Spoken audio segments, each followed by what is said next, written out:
राधे राधे। श्री हरिदास श्री कुंज बिहारी। कैसे हैं आप सभी लोग? आई होप कान्हा जी की कृपा से आप सभी लोग अच्छे होंगे और स्वस्थ होंगे। अघन मास मार्गशीर्ष मास कथा अध्याय 2। पुल सत्य जी कहते हैं कि राजन, ब्रह्मा जी सर्वज्ञ और साक्षात नारायण जी के स्वरूप हैं। वे उपचारों से आरोप द्वारा उत्पन्न हुए कहलाते हैं और वास्तव में तो वे नित्य ही हैं। अपने निजी मान से उनकी आयु 100 वर्ष की मानी जाती है और वह ब्रह्मा जी की आयु पर कहलाती है। उसके आधे भाग को प्राद कहते हैं। 15 निमेष को एक काष्ठ होती है। 30 काष्ठों की एक माला, 30 काष्ठों की एक कला और 30 कलाओं का एक मुहूर्त होता है। 30 मुहूर्तों के कलाओं को मनुष्य का एक दिन एक रात माना जाता है। 30 दिन रात को एक मास होता है। एक मास 2 पक्ष होते हैं। 6 महीनों का एक अयन और 2 अयनों का एक वर्ष होता है। अयन 2 हैं, दक्षिणायन उत्तरायण। दक्षिणायन देवताओं की रात्रि होती है, उत्तरायण उनका ही दिन है। देवताओं के 12,000 वर्षों के 4 युग होते हैं, जो कि सतयुग, त्रेता, द्वापर, कलयुग के नाम से प्रसिद्ध हैं। अब इन युगों का वर्ष विभाग सुनो। पुरातत्व के ज्ञाता विद्वान पुरुष कहते हैं कि सतयुग आदि का 4 दिन 2 1,000 दिव्य वर्ष है। प्रत्येक युग के आरंभ में उतने ही 100 वर्षों की संध्या कही जाती है और युग के अंत में संध्यांश होता है। संध्यांश का मान भी उतना ही है जितना संध्या का है। नरश्रेष्ठ, संध्या और संध्यांश के बीच का जो समय है उसी को युग समझना चाहिए। वही सतयुग, त्रेता आदि नाम से प्रसिद्ध है। सतयुग, त्रेता, द्वापर और कलयुग में सब मिलकर चतुर्युग कहलाते हैं। ऐसे 1000 चतुर्युगों का ब्रह्मा जी का एक दिन कहा जाता है। मार्गशीर्ष का जिस दिन पहला दिन था, यानी कि 6 नवंबर से मार्गशीर्ष सतयुग का प्रारंभ होता है। तो कहते हैं कि राजन, ब्रह्मा के एक दिन में 14 मनु होते हैं और उनके समय का परिणाम सुनो। सप्तऋषि देवता, इंद्र, मुनि, मनु के पुत्र, और ये एक ही समय में उत्पन्न होते हैं। अंत में साथ ही साथ इनका संहार भी होता है। 71 चतुर्युग से कुछ अधिक काल का एक मनवंतर होता है। ये मनु और देवताओं आदि का समय है। इस प्रकार दिव्य वर्ष गणनाओं के अनुसार 8,52,000 वर्षों का एक मनवंतर होता है। तो मानव वर्षों से गणना करने पर मनवंतर का कालमान पूरे 30,67,20,000 वर्ष होता है। इसमें अधिक नहीं है। 3 काल को 14 गुना करने पर ब्रह्मा के एक दिन का मान होता है। उसके अंत में नैमित्तिक नाम वाला ब्रह्मा प्रलय होता है। उस समय भूलोक और भूलोक और स्वर्गलोक, संपूर्ण त्रिलोक दग्ध होने लगती है और महल कर्मों में निवास करने वाले पुरुष आज से संतप्त होकर जनलोक में चले जाते हैं। दिन के बराबर ही अपनी रात बीत जाने पर ब्रह्मा जी संसार की सृष्टि करते हैं। इस प्रकार पक्ष जो होते हैं 2 प्रकार के होते हैं, कृष्ण और शुक्ल, और मास हैं तो आदि आदि धीरे धीरे कर्म करते हैं। ब्रह्मा जी का एक वर्ष व्यतीत होता है तो इसी क्रम से उनके 100 वर्ष भी पूरे हो जाते हैं। 100 वर्ष ही उनकी महात्मा की पूरी आयु है। भीष्म जी ने कहा कि हे महामुनि, कल्प के आदि में नारायण संज्ञ भगवान ब्रह्मा ने जिस प्रकार संपूर्ण भूतों की सृष्टि की उसका आप वर्णन कीजिए। पुल सत्य जी ने कहा, राजन, सबकी उत्पत्ति के कारण और अनादि भगवान ब्रह्मा जी जिस प्रकार प्रजावर की सृष्टि मैं बताता हूँ। जब पिछले कल्प का अंत हुआ उस समय रात्रि में सोकर उठने पर सत्वगुण के उद्रेक से युक्त प्रभु ब्रह्मा जी ने देखा कि संपूर्ण लोक सूना हो रहा है। तब उन्होंने ये जानकर कि पृथ्वी एक वर्ण के जल में डूब गई है और इस समय पानी के भीतर स्थित है, उसको निकालने की इच्छा से कुछ देर तक विचार किया। फिर वे यज्ञ में वाराह का स्वरूप धारण कर जल के भीतर प्रविष्ट हुए।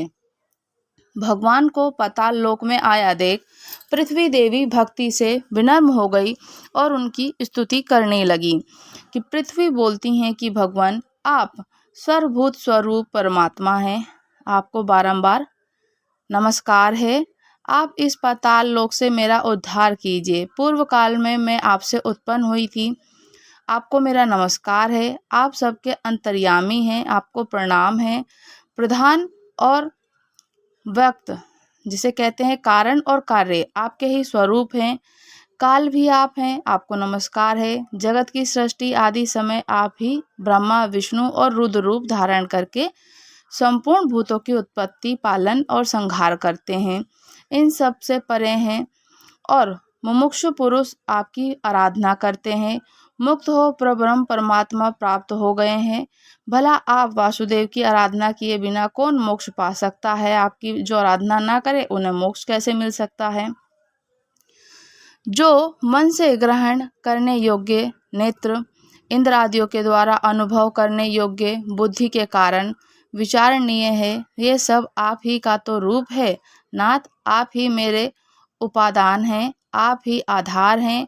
आपने ही मेरी सृष्टि की और मैं आपकी ही शरण में हूँ, इसलिए इस जगत के लोग मुझे माधवी कहते हैं। पृथ्वी ने जब इस प्रकार स्तुति की तो भगवान बड़े प्रसन्न हुए। भगवान धरने घर स्वर्ग में गर्जना की। सामवेद ही उनकी उस ध्वनि के रूप प्रकट हुआ और उनके नेत्र खुले कमल के समान शोभा पा रहे थे। शरीर कमल के पत्ते के समान श्याम रंग का था। महावारा रूपी भगवान पृथ्वी को अपनी दाढ़ों पर उठाकर रसातल में ऊपर की ओर उठे और उस समय उनके मुख में से निकली सांस के आघात से उछले हुए उस प्रलयकालीन जलन ने जनलोक में रहने वाले सनद और मुनियों के भिगोकर निष्पाप कर दिए और साथ ही भगवान महावाराह का उदर जल से भीगा हुआ था। जिस समय वे अपने वेदमय शरीर को कांपते हुए पृथ्वी को लेकर उठने लगे, उसी समय आकाश में स्थित महर्षि गण उनकी स्तुति करने लगे। ऋषियों ने कहा कि हे जनेश्वर, हे परमेश्वर, हे केशव, हे माधव, आप सबके प्रभु हैं। गदा शंख उत्तम खड्ग और चक्र धारण करने वाले हैं। सृष्टि का पालन करने वाले, संहार के कारण उसका ईश्वर भी आप ही हैं, जिसके परम पद कहते हैं कि वह आपसे विभिन्न नहीं है। आपका प्रभु अतुलनीय पृथ्वी आकाश बीच जितना अंतर है वह सब आपके ही शरीर से व्याप्त है। इतना ही नहीं, ये संपूर्ण जगत भी आपसे व्याप्त है। भगवान, आप इस विश्व का हित साधन कीजिए। हे जगदीश्वर, एकमात्र आप ही परमात्मा हैं, आपके सिवा दूसरा कोई नहीं है। आपकी ही महिमा है जिसे ये चराचर जगत व्याप्त है। ये सारा जगत ज्ञान स्वरूप है, तो भी अज्ञानी मनुष्य इसे पदार्थ रूप देखते हैं, इसलिए उन्हें संसार समुद्र में भटकना पड़ता है। परंतु परमेश्वर, जो लोग विज्ञानवेता हैं, जिनका अंतःकरण शुद्ध है, वह समस्त संसार को ज्ञान में ही देखते हैं, आपका स्वरूप समझते हैं। सर्वभूत स्वरूप परमात्मा, आप प्रसन्न हो जाइए और प्रभु भगवान, आप सबके उद्धव के लिए इस पृथ्वी का उद्धार और संपूर्ण जगत का कल्याण कीजिए। राजन, सनक आदि मुनि जब इस प्रकार स्तुति कर रहे थे तो उस समय पृथ्वी को धारण करने वाले परमात्मा महावाराह शीघ्र ही वसुंधरा के रूप में ऊपर उठा लाए। उसे महासागर के जल पर स्थापित किया। उस जल राशि के ऊपर यह पृथ्वी एक बहुत बड़ी नौका भांति स्थित हुई। उसके पश्चात भगवान ने पृथ्वी के कई भाग करके 7 द्वीपों का निर्माण किया। भूलोक, भुवलोक, स्वलोक, महलोक, इन चारों लोकों की पूर्वत कल्पना की। उसके पश्चात ब्रह्मा जी ने भगवान से कहा कि प्रभु, मैंने इस समय जिन प्रधान असुरों का वरदान किया, उनकी देवताओं की भलाई के लिए आप मार डालें। जो सृष्टि रखूंगा आप पालन करें। उनके ऐसा कहने पर भगवान विष्णु तथास्तु कहकर चले गए। ब्रह्मा जी ने देवता प्राणियों की सृष्टि आरंभ की। महातत्व की उत्पत्ति की ब्रह्मा जी की प्रथम सृष्टि समझना चाहिए और अभिभाव दूसरी सृष्टि है, उसे भूत सर्ग भी कहते हैं। सात्विक अहंकार से जो इंद्रिय आदियों की उत्पत्ति हुई वह तीसरी सृष्टि है, उसी का नाम इंद्रिय सर्ग है। इस प्रकार ये प्रकार सर्ग है और अभिबुद्धि उत्पन्न हुआ। चौथी सृष्टि का नाम है मुख्य सर्ग। पर्वत और वृक्ष आदि स्थावर वस्तुओं को मुख्य देखते हैं, जिनका वर्णन किया गया है वह पांचवी सृष्टि के अंतर्गत हैं, उन्हें तीर्थ योनि भी कहते हैं और वही छठी सृष्टि है। इसी प्रकार से जब कहते हैं कि 8 अनुग्रह सर्ग सात्विक, तामस और तमोगुण है, कहते हैं कि जो भगवान विष्णु ने अपनी पूर्ण रूप से विस्तार पूर्वक कथा सुनाई, उनको बताया कि सृष्टि का निर्माण किस प्रकार से किया, तो भीष्म जी ने कहा कि हे गुरुदेव, आपने देवता आदि की सृष्टि थोड़े ही बताई है। मनुश्रेष्ठ, अब मैं उसे आपके मुख से विस्तार पूर्वक कथा सुनना चाहता हूँ, तो आप कृपा करके मुझे पूर्ण रूप से कथा सुनाइए। पुलस्त्य जी ने कहा, राजन, संपूर्ण प्रजा अपने शुभ अशुभ कर्म से प्रभावित रहती है। प्रलय काल में और प्रलय काल में सबका संहार हो जाने पर, उनके संस्कार से मुक्ति न होना पाने पर, जब ब्रह्मा जी सृष्टि कार्य में प्रवृत्त हुए, उस समय उनसे देवताओं से लेकर स्थावर पर्यंत 4 प्रकार की प्रजा उत्पन्न हुई। वे चारों ब्रह्मा जी मानसिक संकल्प से प्रकट होने के कारण मानसी प्रजा कहलाई। उसके पश्चात प्रजापति ने देवता, असुर, पितर, मनुष्य इन 4 प्रकार के प्राणियों की जल की भी सृष्टि करने की इच्छा से अपने शरीर का उपयोग किया। इस समय सृष्टि की इच्छा वाले मुक्तात्मा प्रजापति के जंघा से पहले दुरात्मा असुरों की उत्पत्ति हुई। सृष्टि के पश्चात भगवान ब्रह्मा ने आयु के इच्छा के अनुसार उत्पन्न पक्षियों को उत्पन्न किया। फिर उनकी भुजा से भेड़ों को, मुख से बकरे और रचना की प्रकार से पेट से गाय भैंसों का, पैरों से घोड़े, हाथी, गधे, नीलगाय, हिरन, ऊंट, खच्चर, दूसरे दूसरे पशुओं की सृष्टि की। ब्रह्मा जी की रोम वालियों से फल मूल तथा भांति भांति के अन्नों का प्रादुर्भाव हुआ। इसी प्रकार से गायत्री, छंद, ऋग्वेद, त्रिवोत्तम, रथंत्रन और अग्निहोत्रम यज्ञ प्रजापति ने अपने पूर्ववर्ती मुख से प्रकट किया। यजुर्वेद, त्रिपिट, छंद, पश्चिदतम, भ्रस्तम, उक्ति, दक्षिणा वाले मुख से रचना की। सामवेद, जगत छंद, सप्तदशतोम, वेरुम और अतिरात्र भाग की सृष्टि पश्चिम मुख से की।